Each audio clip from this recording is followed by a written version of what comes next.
Thank you. Good evening, everyone. Protocol having been established, I will get to it. It is with great pleasure and pride that I am here to introduce this evening's guest speaker. I am a big fan of hers. You too? Very good. I entreat you to have a look at the program because in there is Marsha's bio, a nice, juicy list of her achievements and credentials. And I don't have to get into them, but I must say they are impressive, aren't they? She is studied, she's experienced, and she has the qualifications and the credentials, as you can see. But I don't want to get into that. I really want to talk about the Marsha Caddle that I know, my friend. I met her first at the United Nations Development Fund for Women, now known as UN Women, about 15 years ago, where I was doing consultancy and she was there working. And ladies and gentlemen, if you have not heard her speak before, or if you have not met her before, you're in for a treat this evening. If you have, you know what I am talking about. She is engaging and she's compelling. She is bright, and you'll see she is beautiful, and she is interesting. Marsha Caddle is undoubtedly one of the most impressive people I have known in my lifetime. And I'm not just talking about her long list of achievements, which are, as I said, impressive in and of themselves. I am talking about the young woman who came from modest means and worked and fought hard to accomplish many things. She is an exceptional balance of academia and what we call the extracurricular. The program will show in her bio that she danced for a long time from the age of 7, and she went on to teach Caribbean movement. And I happen to know her as a teacher as well because she has done some work with the young people with whom I work at Mustard Seed Productions. When she was living in London, she taught a little. She is a die-hard West Indies cricket fan. You may or may not know this. Marsha is a prolific writer, a bit of a songwriter, and some don't know that she's also a singer. And of course, if that wasn't enough, she's played football. Left wing, I hear. She's not easy. From an early age, I can say Marsha has always been interested in people. She is extremely relatable. It's one of her charming qualities. She can relate to people of all walks of life. Marsha can hang with anybody. And if you have had the benefit of seeing her relate to the people in the communities, going from house to house, one of the things that strikes me most is the way in which meeting people and talking to people and getting to know them energizes Marsha Caddle. She is committed to people and the service of people. And if you look back at that same bio, her trajectory of her professional life since it started has always been about the development of people. She's driven and passionate, and perhaps to me, one of her most admirable qualities is her focus on improvement of all things, including herself. It has been the through thread of her work. Marsha is constantly asking tough questions. How can we be better? How can this situation improve? How can I contribute to making it better? What can we all do? And it's interesting that the slogan of the Barbados Labour Party is a better life for our people. Marsha fits that bill.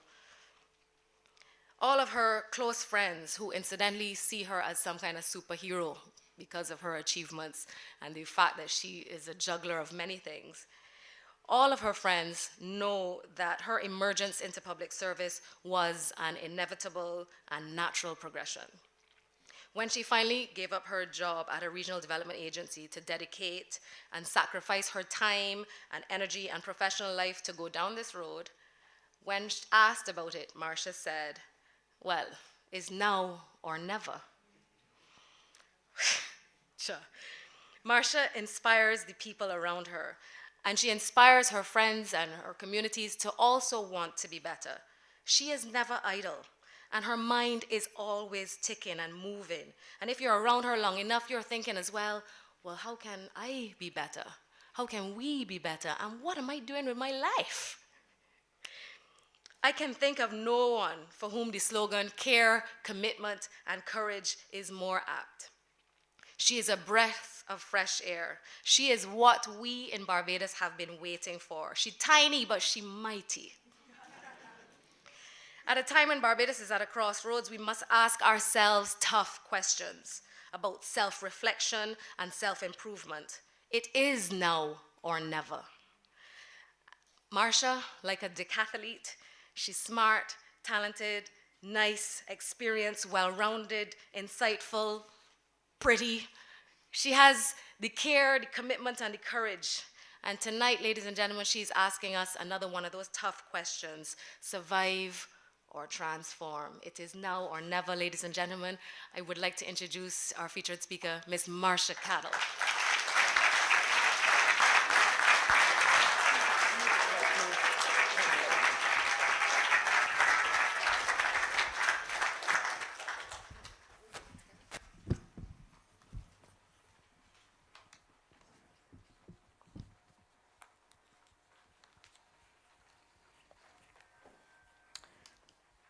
With protocol established, I would like to wish everyone a very good evening. It's wonderful to see you all here. Now, I know that this says lecture, it's the Grantley Adams Memorial Lecture, and I'm very, very honored to have been asked to deliver it this evening. But I want us to have a discussion.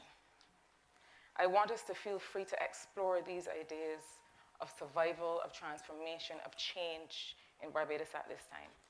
And so, forgive me if I free up a little bit, because that's how I feel most comfortable. Now, I want also to recognize and to thank the members of the community that I'm seeking to represent, who have come in their support and their solidarity. Now,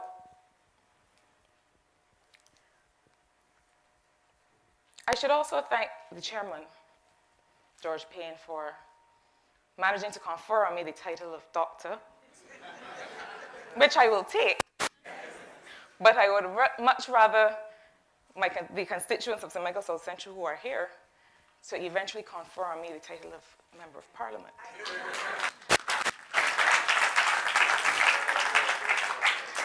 So even as Varia has made that very, very kind introduction, thank you, Varia. I want to begin this evening by saying a little bit about who I am and why I'm here. Not because I like to share, which I do, but really because of what it represents. And George made reference to it earlier. What it represents in light of what we've come here to discuss, which is our country's development and the path we took to get here. So I was born and I grew up in St. Clair Road in Haggett Hall, in a little 2-bedroom wooden house at the top of the gap. And it was painted ash gray. And I remember it was painted ash gray because I cannot tell you how many Christmases I heard my mother reminding my father that no, Russell, gray is not gray. It has to be ash gray that he had to go and get to paint over the house. So I grew up well in that ash gray house with my 2 older sisters, the elder of whom passed away 3 years ago. And I say that too because a part of what I am seeking to do in service to this country is in honor of her, because she also felt strongly about people and was committed to their success. And it is amazing the bond that forms when 3 sisters share a single room and a single closet and a double bed. You can imagine? And I can only say thank goodness that my parents were 2 small people who had 3 small children. And so we grew up in that house with a toilet in the yard and a shower in the yard. Just like most of my friends at Belmont Primary who lived in Ivy and Licorice Village and those surrounding areas. And so eventually, my parents were able to borrow to build up a 3rd room, an indoor toilet, and assisted by my mother's farming. Now, my mother had a garden originally that eventually expanded to chickens, then sheep. You see the progression, right? Then pigs. I was very glad that she stopped before she got the cows. There's something, ladies and gentlemen, about having to tie out sheep in the morning before school and then come home and cut meat for them after school that makes you very happy to get to school and to stay there. And I'm not talking about the work itself. I like hard work. But the thing about sheep is that they're not very cooperative, So maybe in some way it's the sheep that I have to thank for having done reasonably well at school. So I went to Belmont Primary and I had amazing teachers and friends and neighbors. And then I went on to Harrison College and I had amazing teachers and friends and neighbors. And throughout this time, as children do, you start to develop your likes and your dislikes. One of my great likes, as Varia said, was cricket. And another was Caribbean literature and poetry. And not just the written words, but also Caribbean music, calypso and reggae. And since my parents would always call that kind of thing banja, except the local social community, I used to go behind the bed with the radio and some cassette tapes I managed to borrow. And I would listen to everyone from Gabby to Sparrow, from Culture to Sugar Minot to Bob Marley to Peter Tosh to Ika Mouse, Lady Saw. You heard some of that music as you were getting settled this evening. But a lot of our Caribbean music is about economic and social justice. And for me, that is where it began.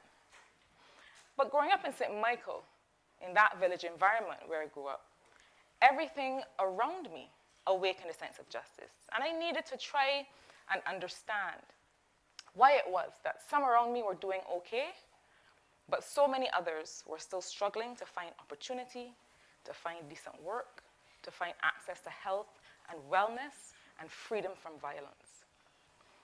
So I studied economics, because that solves everything.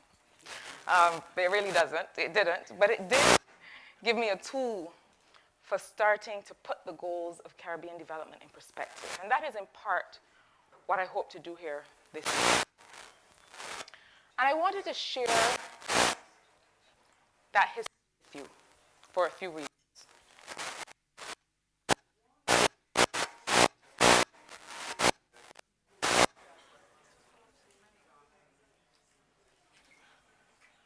One is to lay bare the idea of the politician, the idea of the politician. I think we need to be open and forthright in demonstrating one example of the kind of person who comes to public life and why. Because, ladies and gentlemen, it is distressing to me, the notion we have allowed to take hold in this country and in this region, that a person who comes to public life must be up to no good.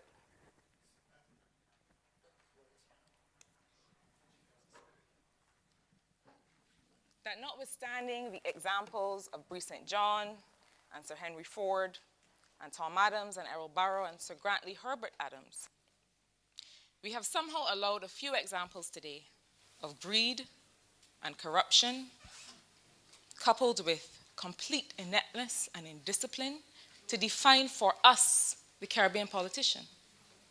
Now, we have to make room in our consciousness for the notion that people who have come to serve are going to do the right thing. And we equally have to make room in our systems and in our public discourse to be able to hold them accountable for not doing the right thing.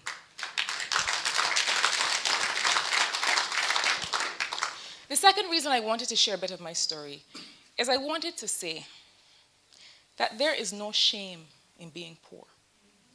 We say that all the time, but I don't think we really mean it. So I want to say it again. There is no shame in being poor, just as there is no virtue in being rich. What there is often in being poor is deprivation, indignity, judgment, marginalization, and lack of opportunity. And those are the reasons poverty must be gotten rid of. Those are the reasons we have to talk about it as something other than some kind of social annoyance and understand it for what it is. It is a question of economic justice. And the third and perhaps the most important reason I have sought to share my story with you as I begin, is to point to the unfinished business of development in this country. We are fooling ourselves that Barbados has arrived, because many of those same families from Licorice Village and the Ivy, whose children were at Belmont Primary School with me, they still have pit toilets today. And perhaps worse, some of those families who, like mine, had been able to see their children reach a certain standard of achievement, even if they themselves did not, have seen it all reversed in the last 9 years of complete mismanagement and rampant disregard for public accountability in this administration. It is hurtful, and it is the reason that I have offered myself for service to this country. And why is that their reality? It is because poor is not a human characteristic. It is a circumstance that may come and go in the same lifetime or in the next generation. A sick relative, a demotion at work, a horrendously managed economic downturn, and I go from being okay to being poor. I go from caring for just myself on my single salary to having to provide for children who are no longer working, or nieces and nephews who suddenly cannot afford to go to the University of the West Indies. Poor is not a characteristic. It is a circumstance. It is nuanced, it is changeable, and it means that by definition, the problem that we are trying to address in a new development model is not poverty, but economic insecurity. Because I may not be poor by your objective measure and by your poverty line as based on my income, but I may live a life that is economically insecure because of the demands on my income and the perpetual risk to which I am exposed of losing that income or of losing access to other resources on which I rely.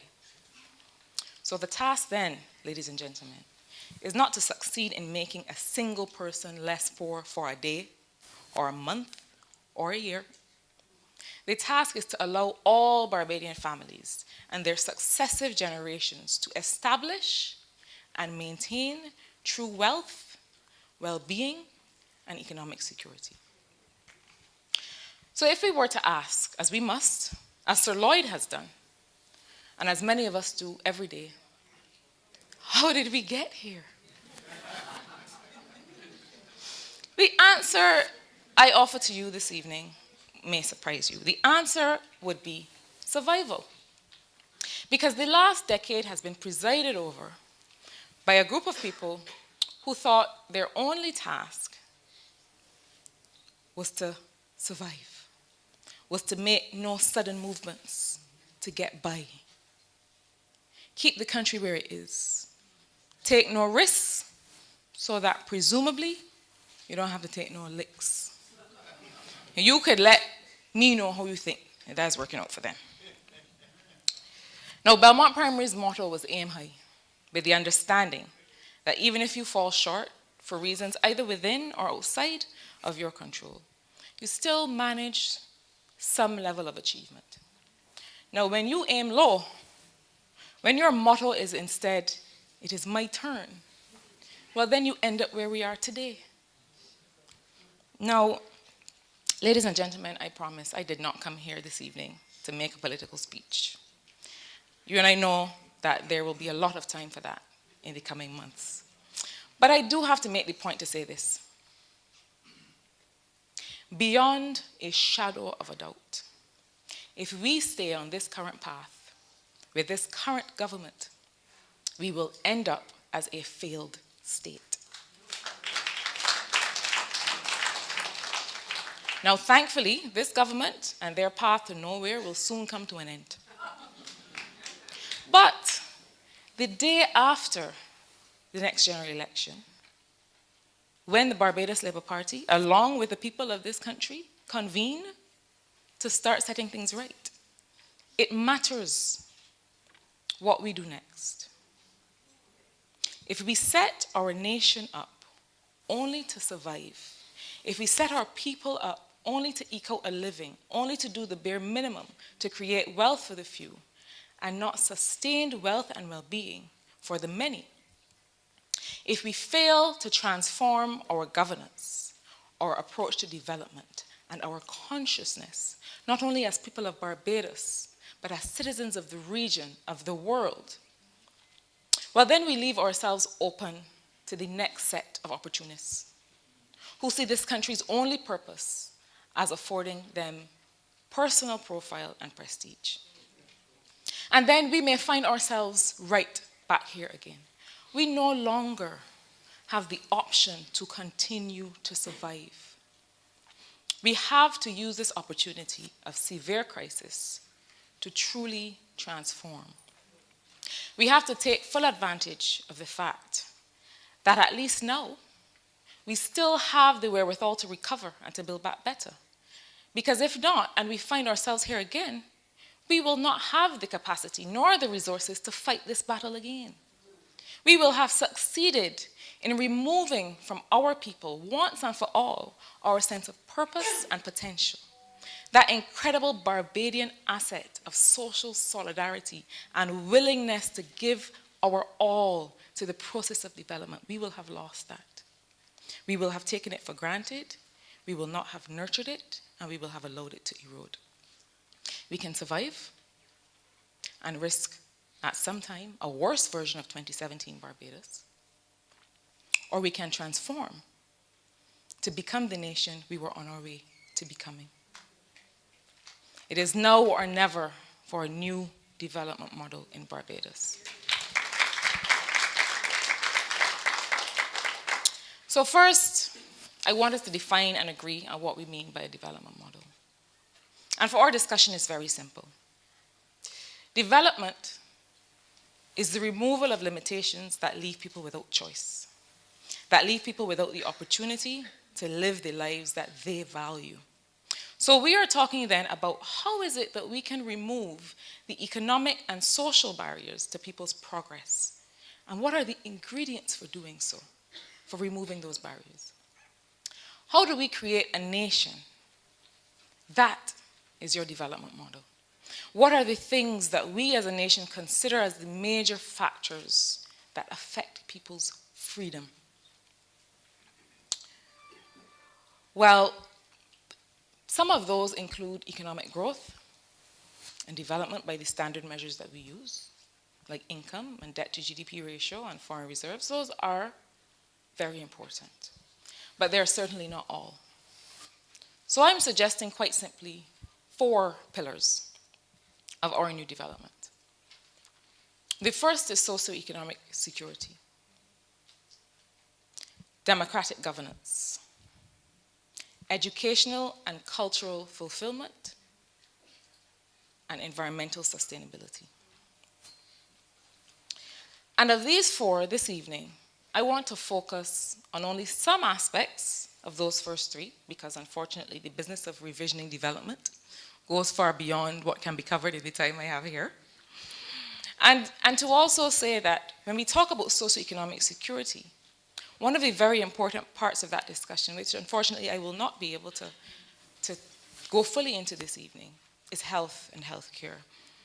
And that is a lecture in itself that perhaps one of my colleagues will soon be able to deliver. But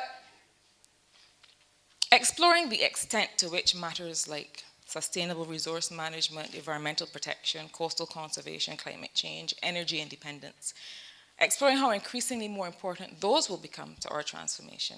That is also another presentation. So I will not cover the important question of environmental sustainability this evening. But I will focus on aspects of 3: socioeconomic security, the importance of democratic governance, and educational and cultural fulfillment. Now, I just want to make one note here about the language of development that we use. And I think more and more we need to step away from using broad headings to talk about what we want. We need to use words that point to what we want to achieve.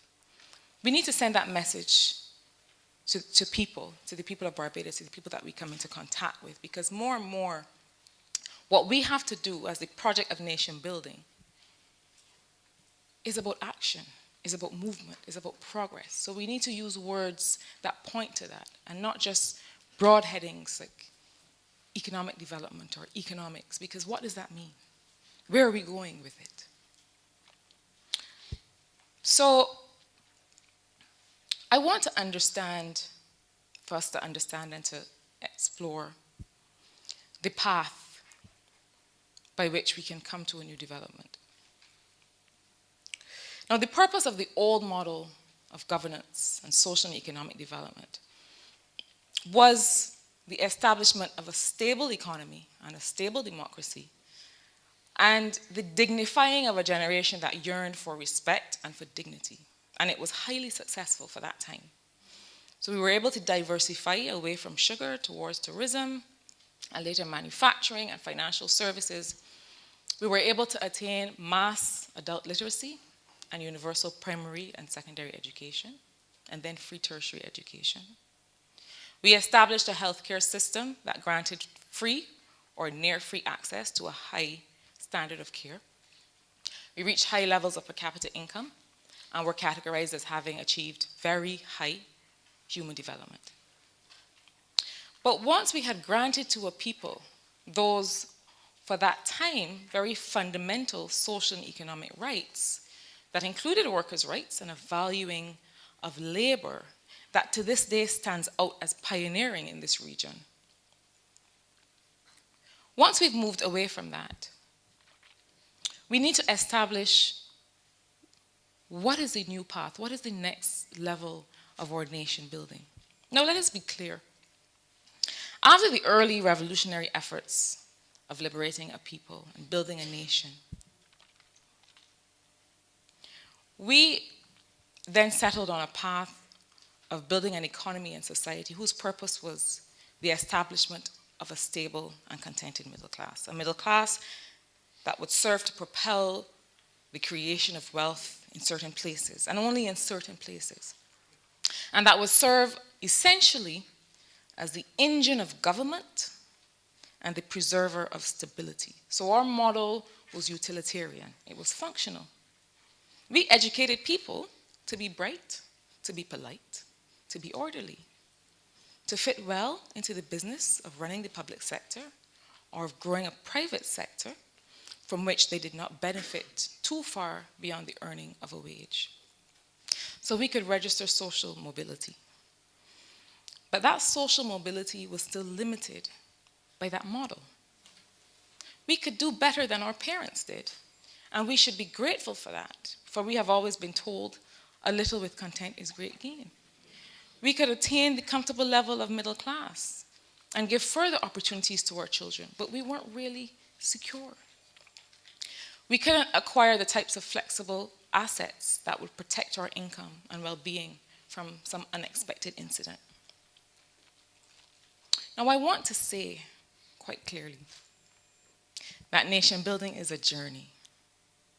And the founders and subsequent leaders of this Barbados Labour Party who helped guide that journey, as well as their other contemporaries, helped to create something that served us extremely well for a very long time, that represented a model of orderly social democracy in the region and beyond. For those who aspired to such, Barbados has always been a beacon of how to build a nation. But nation building is a journey, it is a process, and part of the development task for a post-colonial small island is to acknowledge when it is time to take a new path, when the old one no longer serves. So the tremendous early investments that we saw in this country in social and economic legislation and infrastructure demonstrated the importance of people in development. But somehow, we've still maintained this separation in our minds of what is the economic and what is the social. And it is an artificial separation. And more, we seem to have come to prioritize the economic over the social. And it has now led to a heavy reliance on a grossly underperforming tourism sector and a recurrent trap of low growth, low levels of domestic investment, and low levels of real, broad-based wealth creation in our society. So it means that we find ourselves in constant need to adjust and to bring our economy back into realignment with these international financial norms, which is where we now find ourselves again. And we will have to do it. We have to do it. Because without a sound economic platform, we have no hope of continuing the Barbados nation building project. But on our way through and out of this crisis, the model of development that we adopt must take a new approach, not just to economic security, but to socio-economic security, both at the macro and the individual level. So what does that look like? It means that when we undertake our economic analysis, we have to consider not just growth, not just investment, but who is participating in growth and who is able to invest. It means that rather than giving a $24 million contract to the same large firm for a poorly constructed housing project in which none of the unemployed young people from that community were able to get any work, and those people from Valerie who are here this evening know what I'm talking about. Instead of that, you have to be concerned with expanding access to a broader base of people. Because when those people have access and have opportunities, those are replicated in that community. If I have access to economic inputs that allow me to start a business, who am I going to employ? I'm going to employ the people around me who also need access to opportunity. And so the spin-off and the knock-on effects of investing in communities and giving economic opportunities to people can never be underestimated in looking at what is driving your growth and what should drive your growth. Now, these types of things have to be part of your procurement practice. And I'm not just talking about these vague, over-ambitious 40% quotas that nobody ever had any intention of either establishing or fulfilling, or never bothered to set up the mechanism to carry out. I'm talking about identifying the types of projects for which smaller companies are likely to have the capacity and facilitating access to those. And how do we do that? Well, that brings us to the social side of socioeconomic security. Because we talk about social protection, but really our model of social protection is welfare. We still call it that. So we make transfers in cash and kind to individuals and families, and we should, because there are people who will always need that. But it is time to start making our investment in social protection real investment. Make it more productive. So why not invest your social protection resources in helping to match small companies or single providers to the types of projects in the public and private sector that could best make use of their skills? For as many waterborne facility and other types of improvement projects that are required, for example, in the entire St. Michael urban corridor, there are unemployed residents of those communities who either already work in or can be provided support to start micro and small companies to carry out those projects. That is your social protection. That is your support to helping people realize their productive capacities. Now, rather than simply seek to record growth so you can register it in a table, the task is to engineer real growth from within, the kind that is led by people's choice, people's innovation, and their participation. So we heard the acting central bank governor on Tuesday report 2% growth in the last quarter, which is unsurprising as it is unremarkable. Because not only is the macro picture still abysmal, but people are only becoming poorer and more deprived. I will challenge anybody who wants to come to me and report 2% growth to follow me into St. Michael South Central and tell the people that. Tell the people that this economy has grown by 2% and see if that satisfies them. And it is not just growth, but the kind of growth that matters. We want growth that is sustainable, that is inclusive, and that is led by the creation of lasting, decent work. Now, what I've just suggested is an example of what we would call local economic development. And that is part of what will take us there. When a country's socioeconomic progress has been so derailed, as Barbados has been in the last decade, investing in people's productivity directly at the community level is part of what is going to ensure a recovery with people at the center. And there are other examples of local economic development. It is inconceivable, and it is against the spirit of Sir Grantley and this country's other founders, and against the spirit of everything on which we were built, that people who would seek to earn as vendors, as small-scale traders, as artisans, as small business owners, should have to struggle to find legal means and spaces in which to operate in this country. They are also members of the private sector. And while we have to remove the bureaucracy for bureaucracy's sake that plagues larger business owners and those who seek to invest, that has caused us to slip in the Doing Business Index and other measures of competitiveness, that has helped to erode investor confidence. Well, equally, we must remove the bureaucracy for bureaucracy's sake that stops vendors and traders and small business people from making an honest living. I know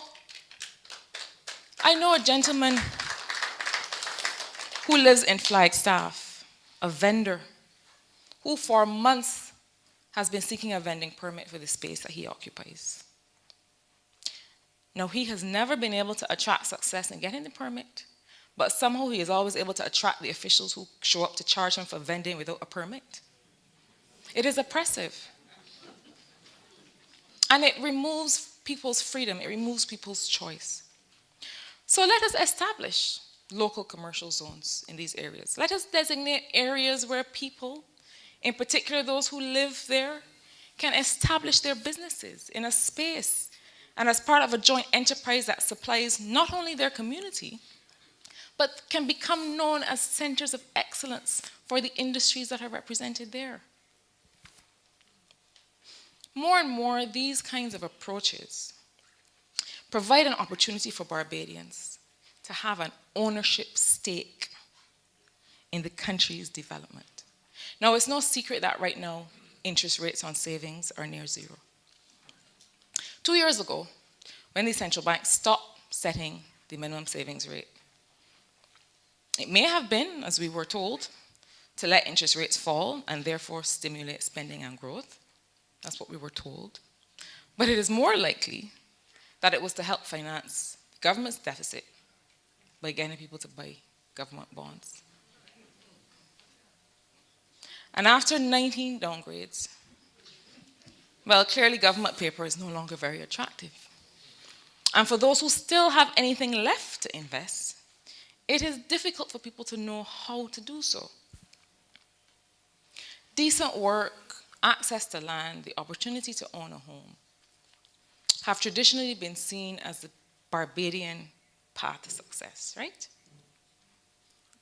And even as we are seeing those basic opportunities that we as Barbadians have come to know stripped away from a new generation of Barbadians, we now have a further challenge to enable them not only to once again have access to a piece of the rock, but to now also have access to a piece of the action.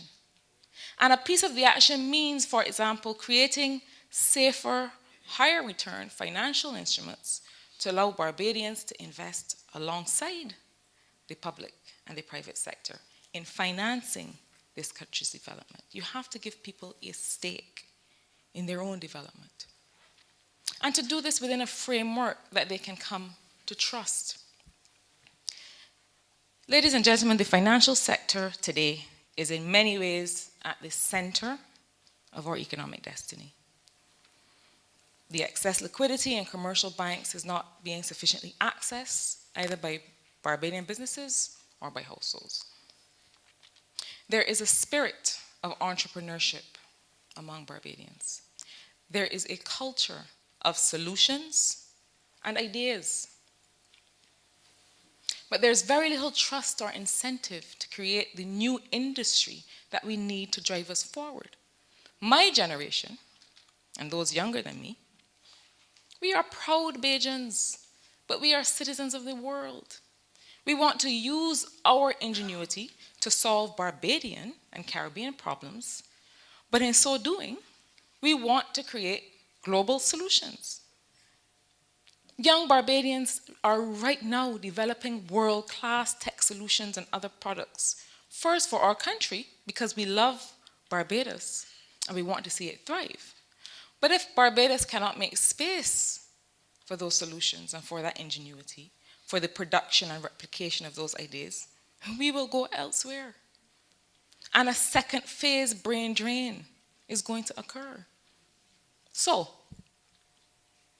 if we say we have an inefficient public sector, if we have all these governance problems across sectors that require solutions, why should we hold on to them? Why should government hold on to those problems? Countries all over the world are using the accelerator model, for example, to drive entrepreneurship. And it's not just for private sector companies, but it is to find products and services that can solve some of our public sector problems in transport, in healthcare, in trade and logistics. So what is it? What does it look like? It's very simple. You take a set of early stage companies or ideas, you support them through education, through mentorship, and through financing, and then you test whatever they come up with. The best solution wins. It is quick, it drives investment, and the part I like most of all, it is inclusive. It is truly sharing in development, because government doesn't just come to you, hold a consultation, grab your ideas, and go away with them to poorly implement the solution. As a matter of fact, if it is poorly implemented or not implemented, well, it cannot be a solution. So this accelerator model is a public-private partnership in its most innovative form.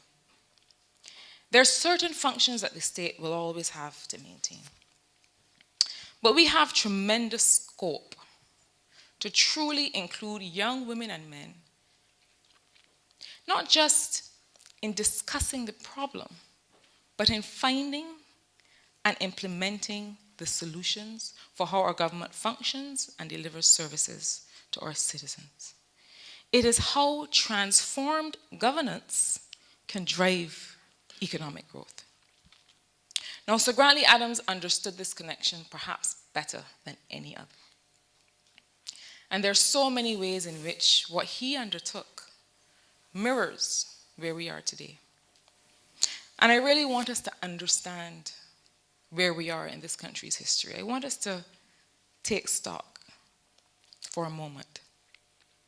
Because we tend to make comparisons between today and the early 90s, in 1994, when the Barbados Labour Party came to government. Now, in the early 1990s, we had foreign reserves. We came to find foreign reserves of $13 million, and we were able to build them up again to $650 million. And that gave way to rapid growth in manufacturing, in tourism, in financial services, in non-sugar agriculture. And that in turn allowed unemployment to be reduced from the 26% at which it had stood under the last administration to 6.7%. And that allowed for a lot of social expansion in housing, in sport, in education, in security. That was a very challenging time, that crisis of the early 90s. But I don't want us to get too comfortable with that comparison, because that is not where we are today. Because to be fair, the early 90s economic downturn was much narrower in its reach than what we face today. What we face today, in fact, bears much closer resemblance to what faced Grantley Adams when he came to the House of Assembly in 1934.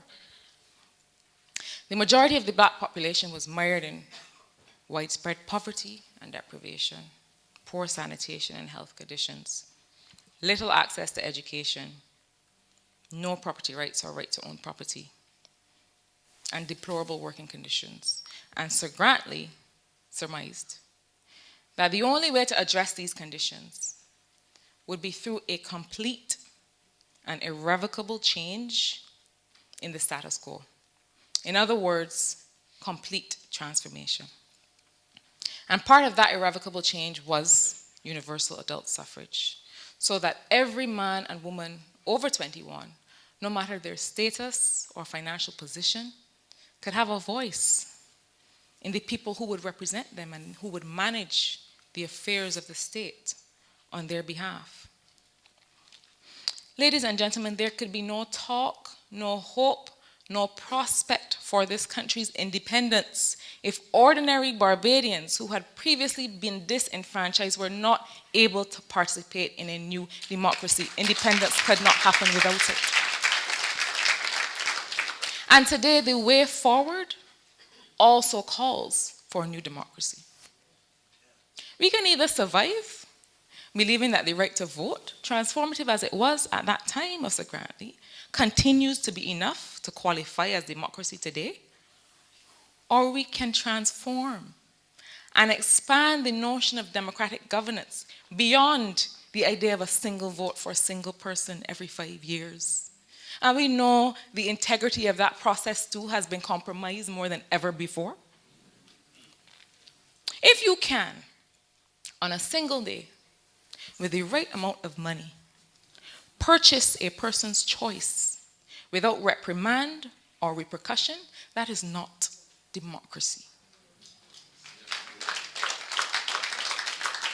Because then, when the transaction is complete, that government to whom we have sold our choice is elected on a platform of corruption, because that is what it is. And they assume government to continue that corruption, and we are appalled.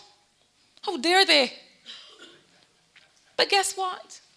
We have just sent them the message that we do not require their integrity.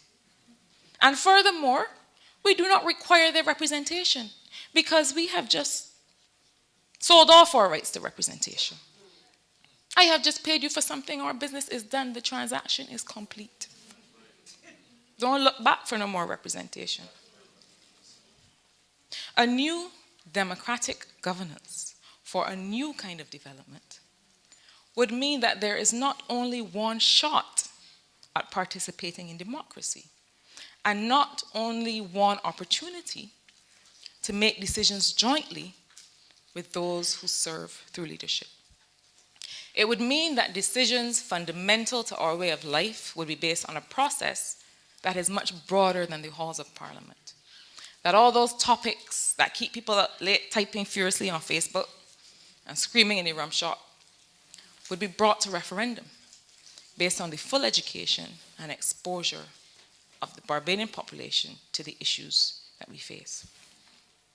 A new democratic governance would mean that information is shared, that it is accurate, that it is timely, and it is fully available to all. It would mean, for example, that according to open data principles, the government would publish online procurement information relating to the award of contracts for public and public-private works. It would mean that the government would show in real time the status of implementation of key projects that are fundamental to our progress and development, and share the associated budgetary information. It would mean that governments and their partners would measure and share information about poverty and living conditions and use it in planning, rather than confuse political patronage with policy.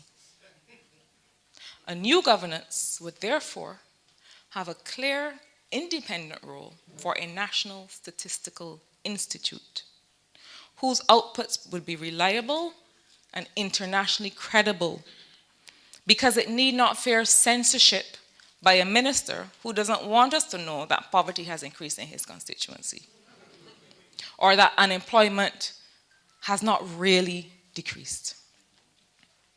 That entity would report directly to Parliament and have a mandate to also share certain information directly with the people of Barbados to allow us to make our decisions. A new democratic governance would outline, in no uncertain terms, the role of the central bank and its governor, understanding that while in a small economy with a fixed exchange rate, a government may consult closely with its central bank, even on fiscal matters, but even so, that the central bank is not the de facto Ministry of Finance when that entity is out of solutions. There must be predictable policy. So the process by which a decision is taken for the central bank to finance a government's deficit through the printing of money cannot be taken on the basis of a telephone call between two parties. The same entity, Parliament, that agrees to an appropriation bill for expenditure and revenue must also agree on other financing decisions that ultimately affect the health of the economy and therefore the well-being of its citizens.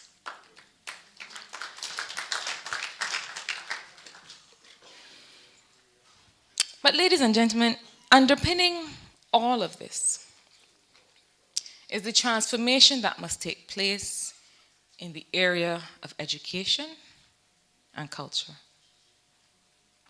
And I put these two together because culture is not just crop over, which I love dearly. But it's not just crop over. It's not just calypso and steel pan, pudding and sauce. Culture is our very understanding of ourselves and our expression of that understanding in everything that we do. So the culture industry must, of course, be further developed as a legitimately competitive sector and is fundamental in helping us understand through dance and music and theater and visual arts and all other forms of expression. Fundamental in helping us understand who we are as individuals and as a people. But the culture industry on its own is not culture. Education, and by that I mean formal education, what we do within institutions, what we do in classrooms. Education goes hand in hand with culture because they are both about learning and expression and are each at the center of our development.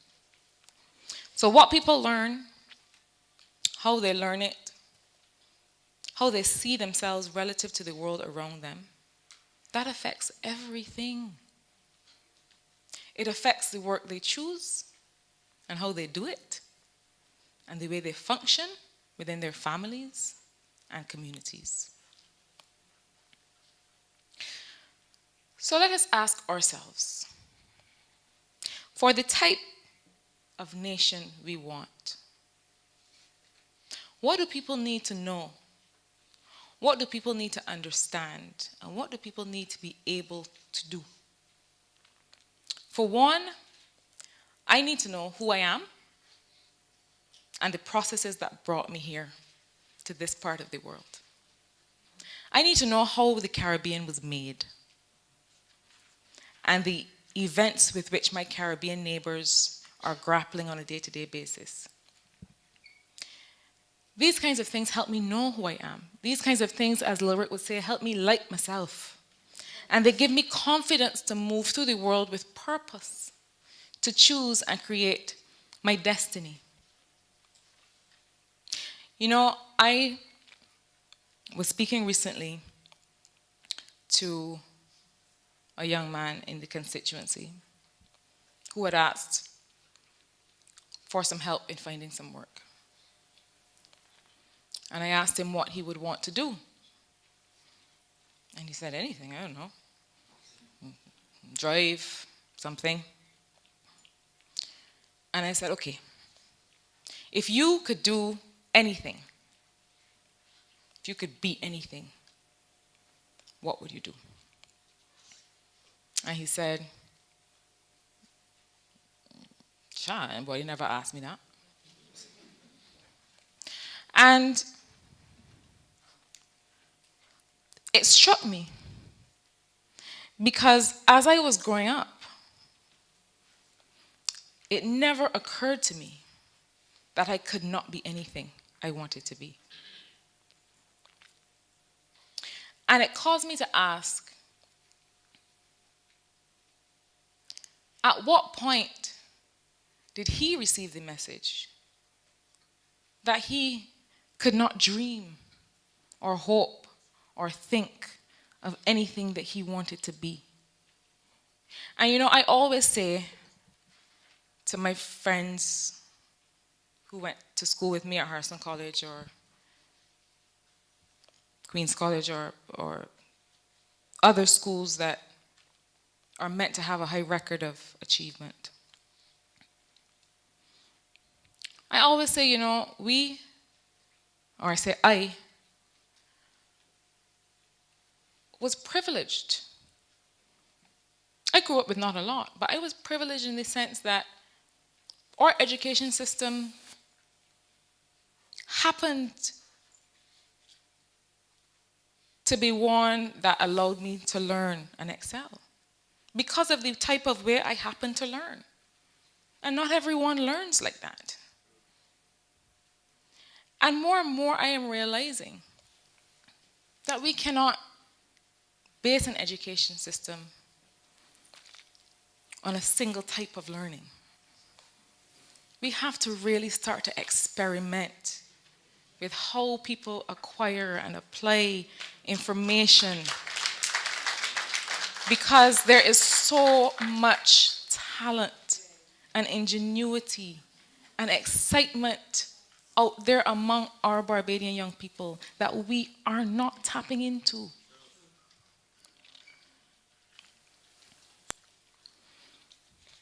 So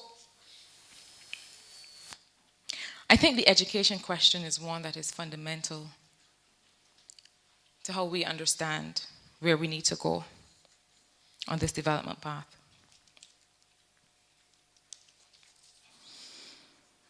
Now,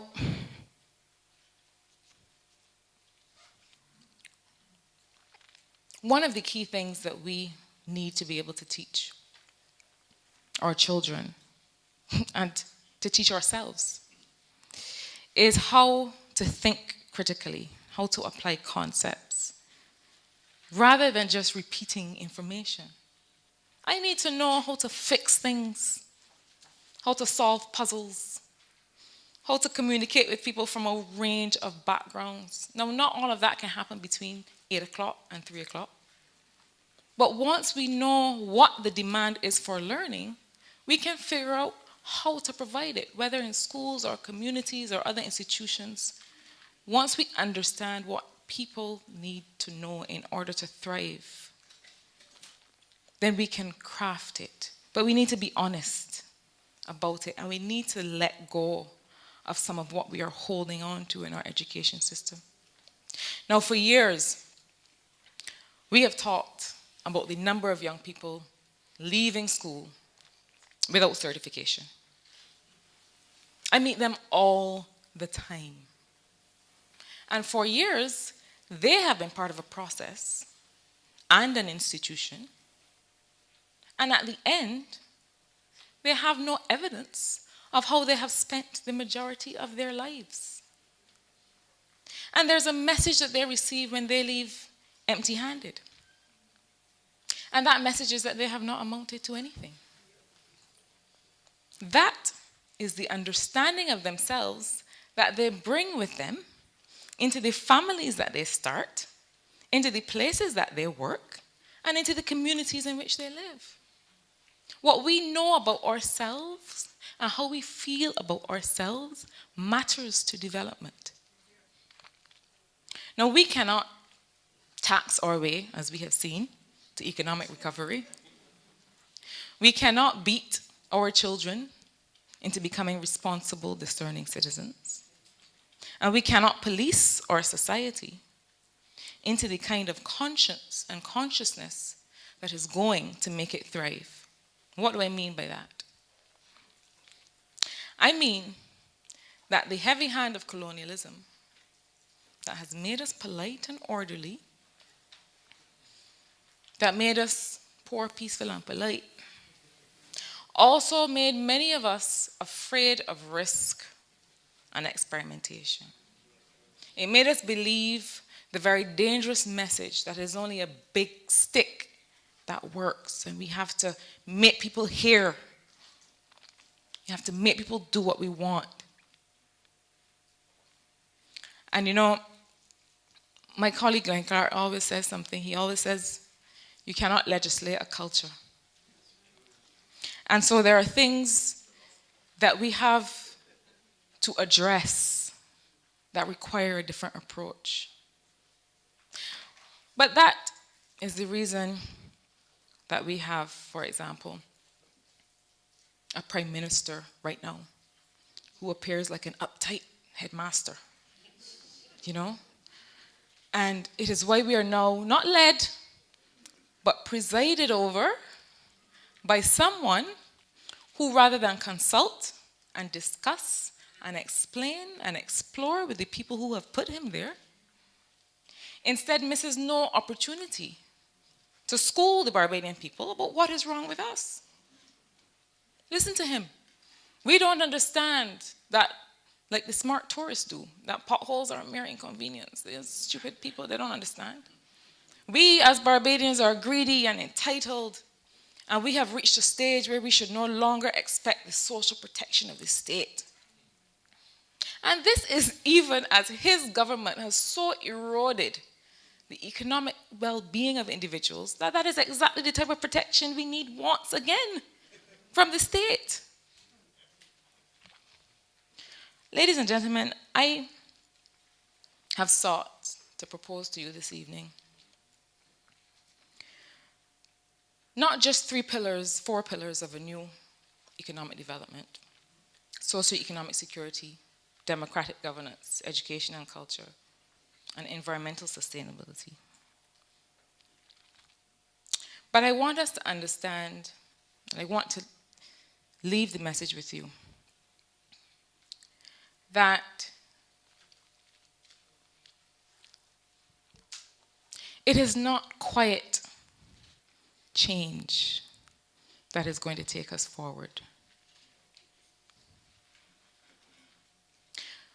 Barbados has educated and nurtured a generation of young people, including myself and the ones coming after, who are ready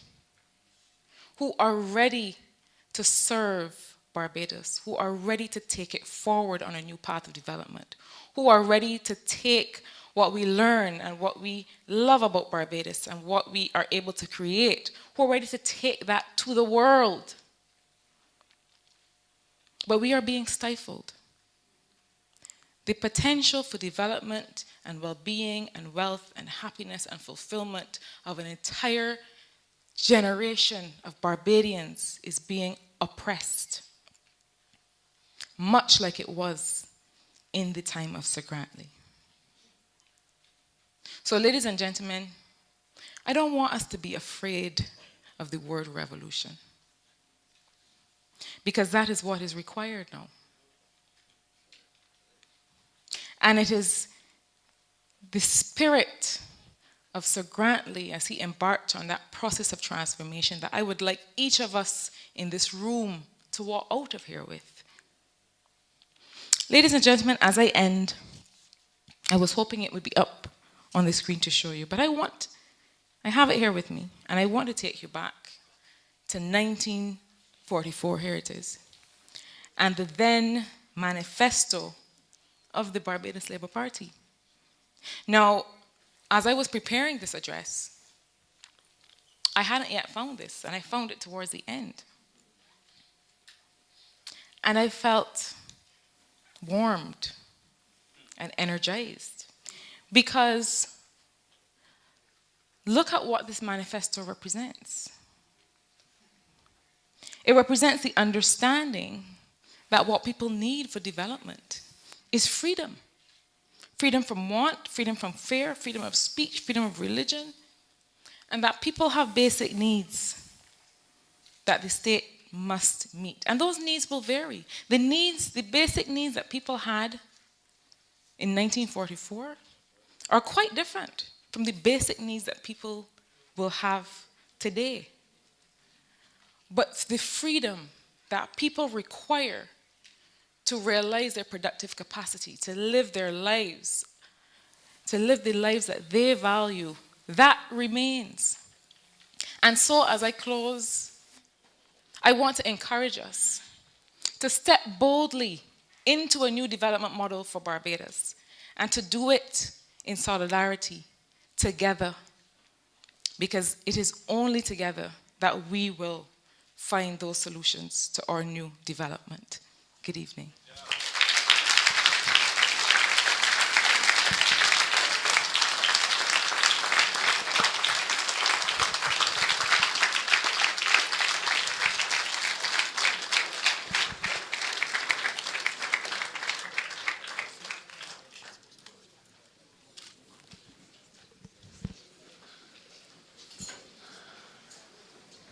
Ladies and gentlemen, I am sure you would agree, and I sense it based on your response, that you enjoyed a very stimulating presentation.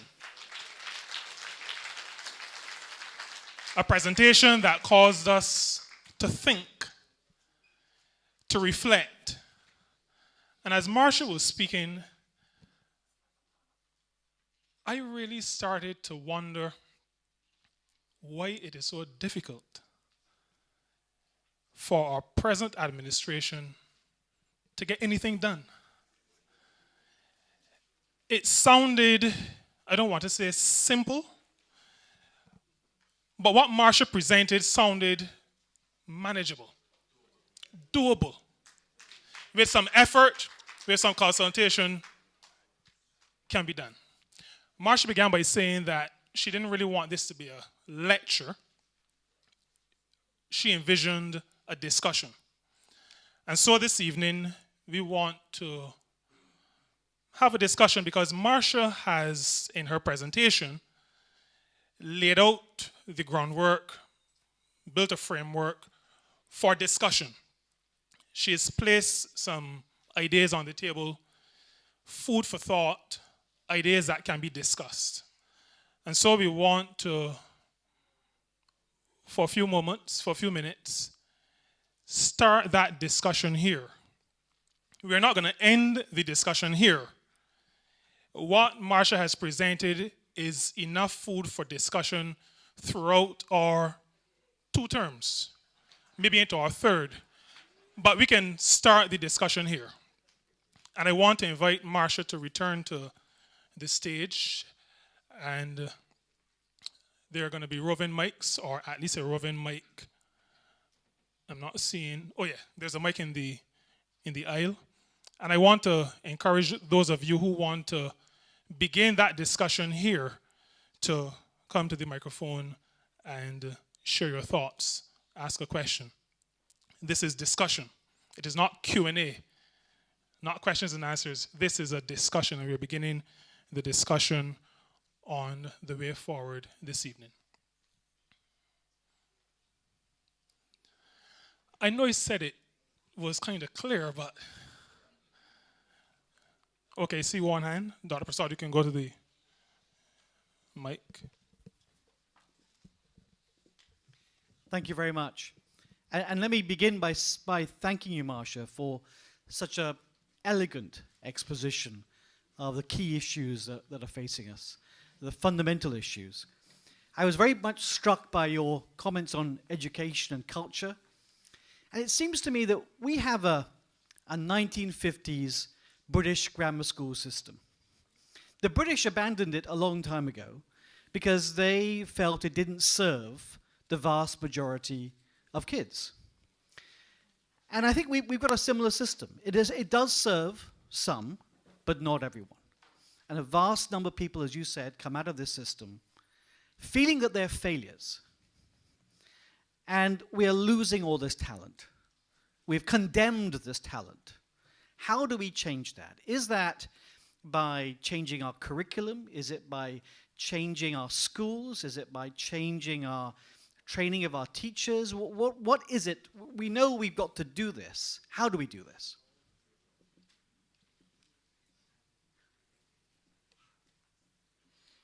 Okay, thanks. Thanks, Avinash, for that question. I do think that two of things you mentioned, curriculum reform is an important part of that process, as well as training of teachers. Now, I've always felt that there are so many ways to impart knowledge. You may be teaching English, or you may be teaching biology, but in the way that you teach analysis and thought, in the way that you teach students how to relate to each other, those are important opportunities.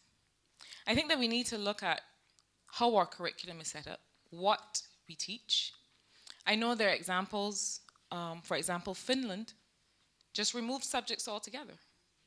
They're no longer teaching subjects. Now, I don't know that we want to go all the way there, but I do think that curriculum reform is important. We need to look again at what we are teaching, how we are structuring it, and make sure that teachers who have such an important and a tremendous job have the skills, the resources required to be able to impart knowledge and learning to our children. I also think, though, and that's why I talk about the relationship between education and culture, because I also think that culture is really education outside of the classroom. And so where are those spaces in which people are learning and which people have to find, where people's understanding of themselves has to find expression? In our communities. One of the things that is quite saddening for me is the fact that when I was growing up, we had all kinds of community organizations. We had all kinds of places to go to continue developing our understanding of ourselves and people around us. And now that seems to have completely disappeared. And, it is not just the school and the home where we learn how to be. And we need to return. We are small enough to do it. There's no good reason why we should not. Return to using communities as an important space for learning.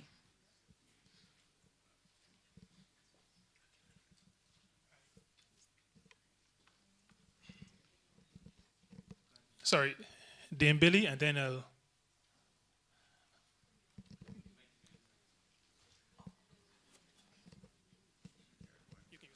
Thank you. You're most kind. Thank you. Good evening. Marsha, I have to tell you, you are a beautiful and brilliant star on the horizon. I am so pleased that I am here tonight. Between the news coming across the Atlantic from the United States, which shall be nameless, and everywhere else, I feel a sense of hope tonight in a way that I've not felt for a very long time. That manifesto, that first manifesto of the Barbados Labour Party, is marked with the year in which I was born. And I am hoping that the Barbados Labour Party, before I leave this earth, will come back driven by people like you. In the present discussion, there's just one item I want to put on the table, and it has to do with the rapidly changing nature of work. A lot of the work, it concerns me deeply. A lot of the work that we are preparing our children for, a lot of the futures which they think lies before them, by the time they've left school, graduated from the university, a lot of those jobs will have disappeared. We see it happening. You look, but you do not see, or you see, but you haven't looked. We've seen transformation in our time. I'm old enough to remember when the Deepwater Harbor was built. And I remember the upheaval of the times, jobs to be lost and so on. People weren't looking at the new jobs. And it is happening so rapidly now, the new technology, you know, within a few years. And that is what is worrying me about the education system, which you quite rightly identified as now stultified. And so I want to put that on the table for discussion, because we have to be very mindful of what we now are preparing the next generation for. Thank you.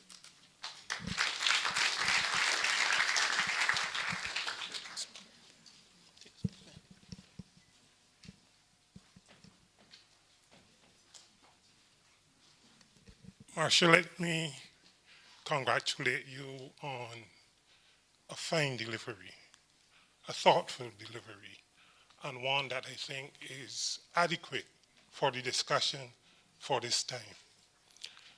I wonder if you have given full thought to the whole idea of how do you reach the average person that have not transitioned from the plantation economy and still continue in today's environment to operate as just a slave, a wage slave, and the whole need to help our people to transition into wealth creation. You understand the question I'm asking? Thank you. Thank you for those two interventions. I will respond to the last thing. Billy, I think your comment was one that I would invite us all to explore. I will respond to the question, the last question, which if I understand you correctly, what you're asking is about how do we get people to feel more driven to move beyond a kind of subsistence way of life. Do I understand you correctly? Just being satisfied with the wage, just being satisfied with just, what you were socialized to get a good education, get a house, get a car, get a family. Right. No wealth creation of the average person. Yes. And that thinking. Well, I think that is the development question we have here now. And that's why I make reference to culture. Because you are right that we have managed to create and really highlight and prioritize the idea of being content.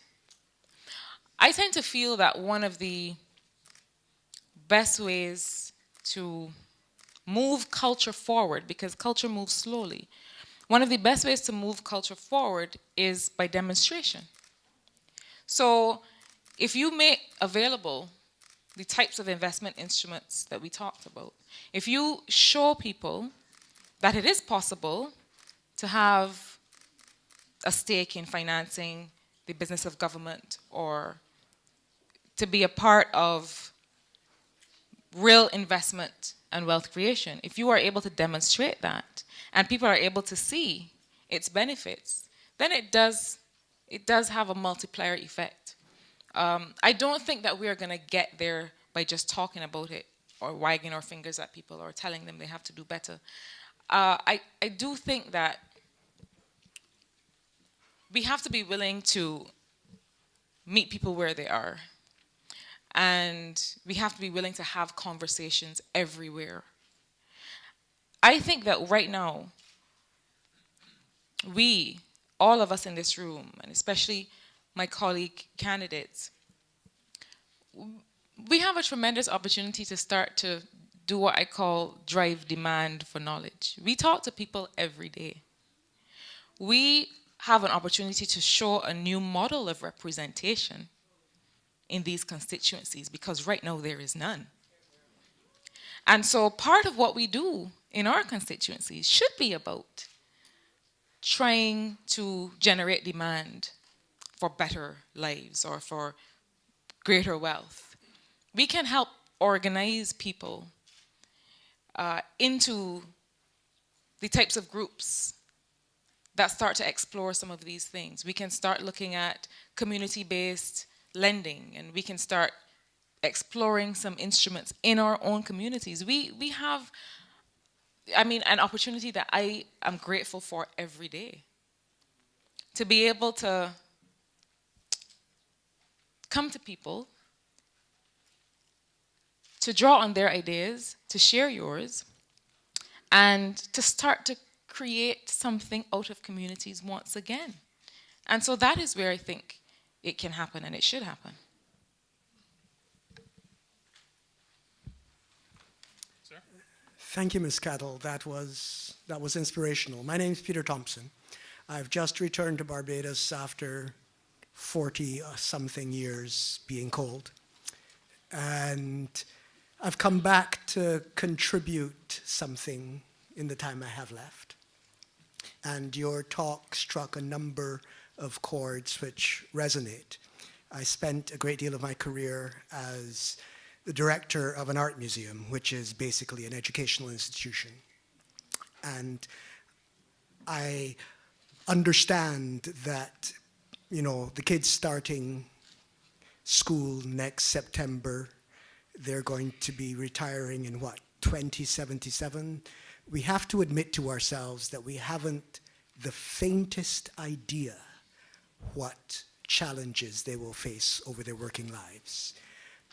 What we need to do is to make them adaptable. We have to give them the skills to adapt to a future that we cannot predict. The current model of education is based on being able to predict the future. It is fatally broken.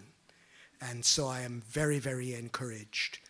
And I want you to talk a little bit more, if you can, about the educational system, things like teaching entrepreneurship in primary school, or whatever other ideas you may have.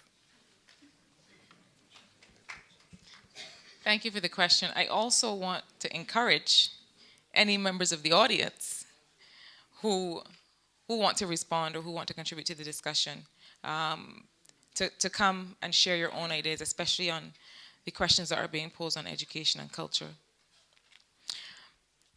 The business of how to teach entrepreneurship, I think if you're going to start at a primary level, you need to encourage curiosity, because that's where it starts.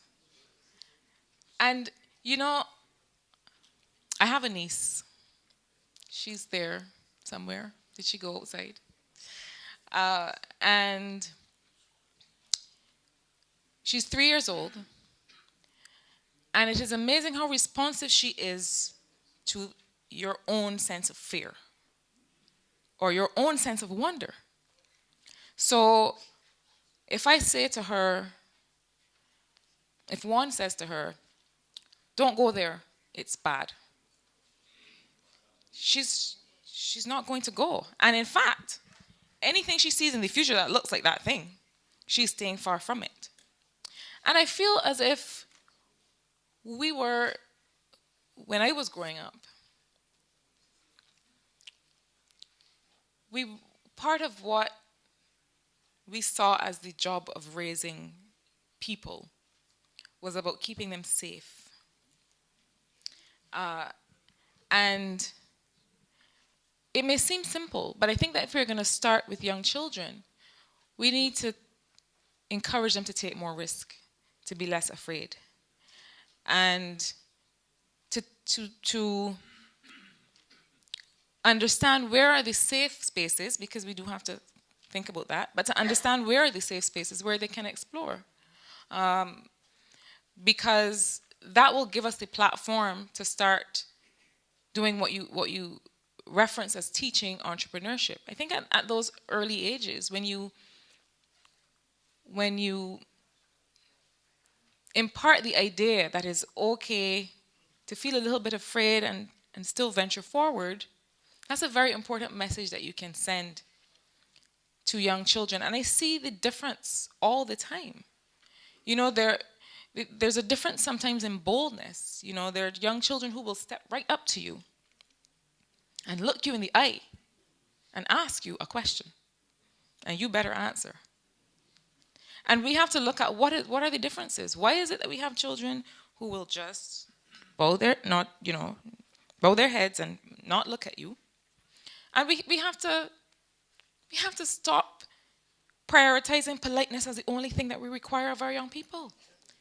It is important. It is important to be well-mannered. And you can teach that without giving it this preeminence that stifles everything else. So I think that that's where you start. I think, you start by teaching a spirit of wonder. You start by at the primary level, if you want to teach entrepreneurship, you start by saying that it's okay, sending the message it's okay to take some risks. I think that's where you start.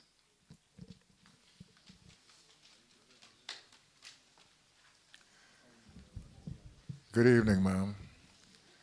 I just want to say thank you for inspiring us all to dream again of the kind of society you would like for our children today and for years to come. Thank you, ma'am. Thank you, Marsha. Fantastic presentation. I have a daughter your age. She says the same thing you say. Young people with talent in this country is suppressed by the status quo. And they got to get out there. I'll just put it two all together. She's a Barbados scholar.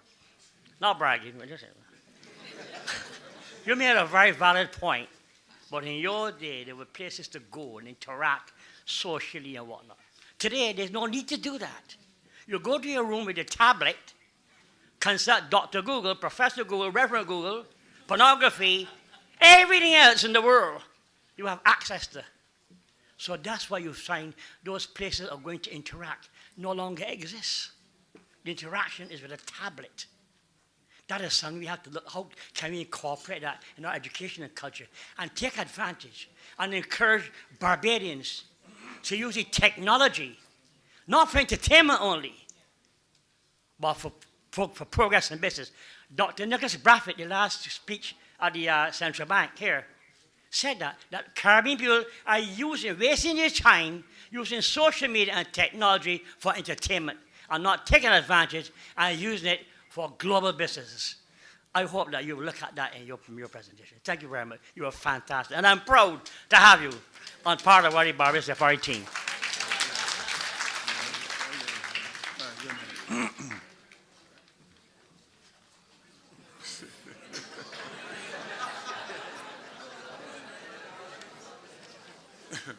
Good night to all. Good night to all. I'm honored to be here to listen to this lecture tonight. The Honorable Mayor Montley told me to do all I can to support you, that you are one of the brightest minds in Barbados, and I discovered it here tonight.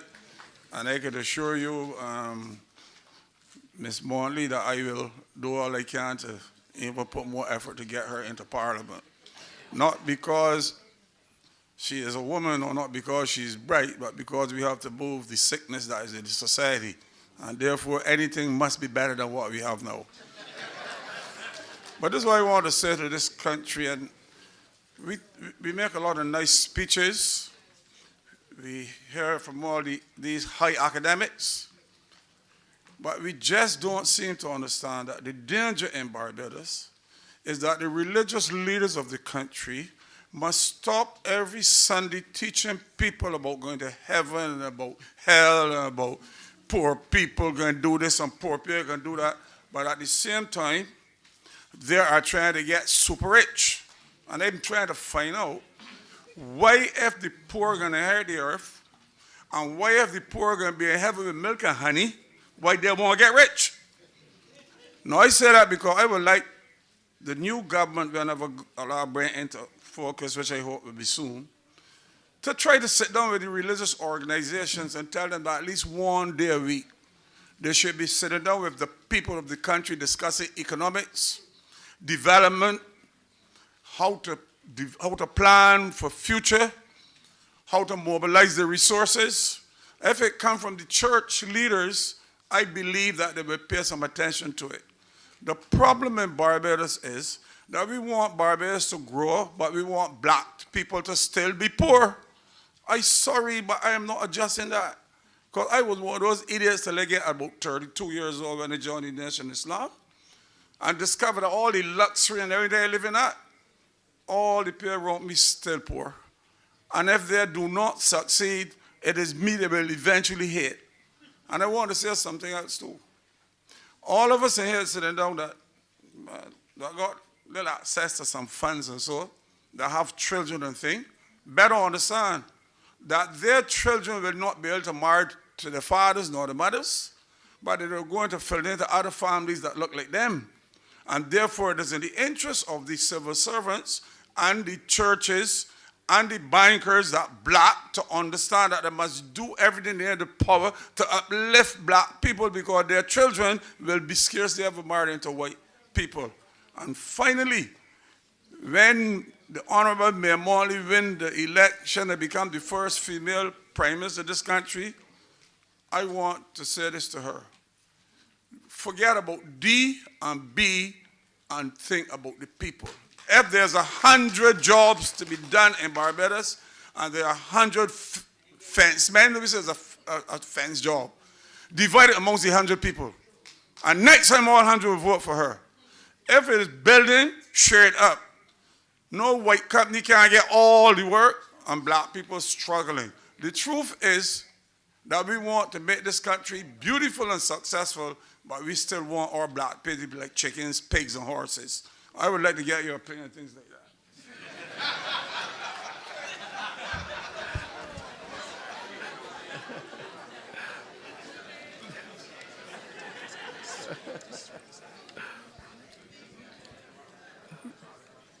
I indicated earlier that this is the start of the discussion, and in that vein, the three persons who are standing by the mic will be the last three that we'll take this evening, but the discussion will continue. Thank you. Marsha, I must say that your lecture was very stimulating. I am very interested in the new governance. You spoke about the 1944-48 period, and you must remember that there was a time when it appears that our democracy and the early people were more interested in what the political parties and politicians had to say. For example, in the 1944-48 period, there used to be elections every 2 years. By 1948, it went to 3 years. And from 1951, elections was held every 5 years. Now, you're of the view that we need to have greater participation in our democracy, and I'm with you. You're also saying that we have to put on the table, how do we get this whole notion of vote buying out of our system today? Now, people would say to you that in 1944, 48, and in that early period, persons had, you had the sardines, corned beef, and biscuits, and so on. And that people, even though there was no vote buying at that period, there was still a matter of providing some form of incentives. But to my mind, in that period, persons were more interested, and their political parties had more platform in terms of participation. That in every village, you had parties, mainly the Barbados Labour Party, maybe conservative too. A platform was held, and persons' participation was very great in those days. Since then, over the last 50 or so years, the participation has not been as great as it was then, to my mind.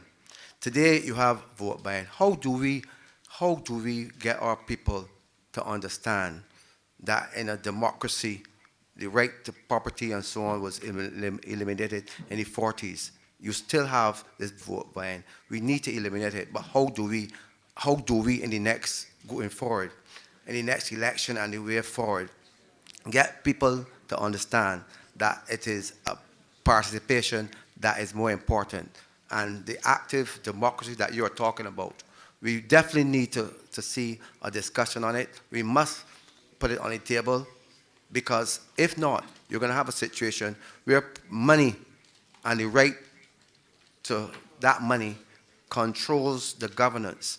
And that is the form of corruption, as you said. But we need to put it on the table right now. Thank you.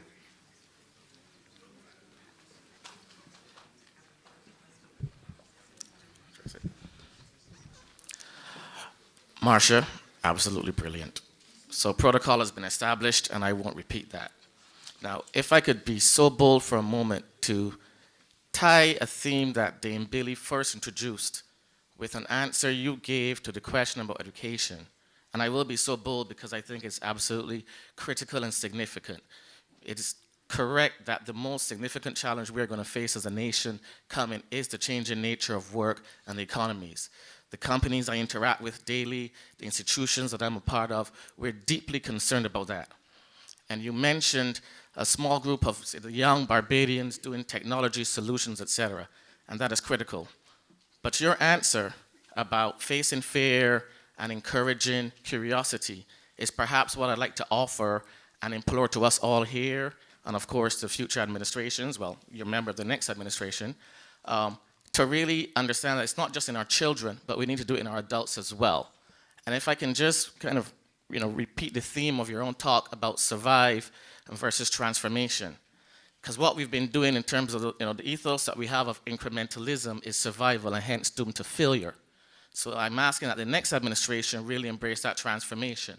And if we are not able today to say and see the transformative vision that, for example, Barbados can be the next Silicon Valley of the Caribbean, then we're not going to reach where we need to reach, and we're not going to be able to deal with the challenge that we're about to face. So I'd just like to kind of repeat that embracing fear and curiosity in us as adults, not just our children, is going to be the way that Barbadians, I believe, will be able to fend off or ward the challenge that Dame Billy mentioned, and I'm deeply concerned about. So thank you very much. Good night, Marsha. You touched on an issue about carving out a segment of government procurement for sections of community or small contractors or suppliers. And it's both intriguing and something that I'm interested in. We've had a former leader of this country set out a policy and no attempt was ever made at it because it's not as easy as it sounds.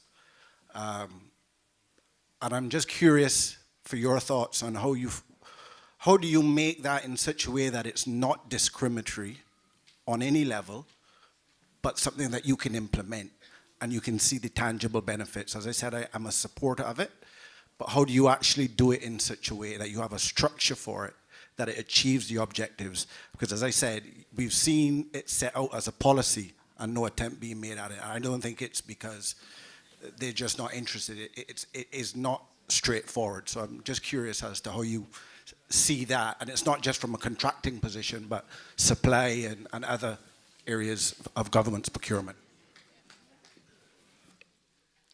Thank you for those 4 interventions. I'm not sure, Nasser, that I can do your comments much justice, but we can talk about it in the cocktail. That's a whole other lecture with a whole different topic. Just to pick up quickly, though, on your point about the role of faith-based organizations in development. I mean, in a country like Barbados, we can't get away from it. And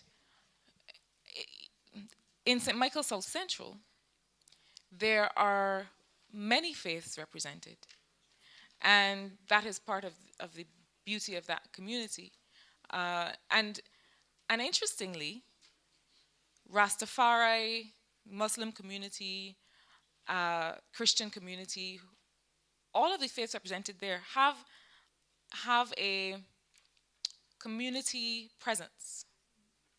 So there is the understanding from the acknowledgement that I see, at least in that community, that institutions that are seeking to address the spiritual well-being of people have to address other parts of their well-being.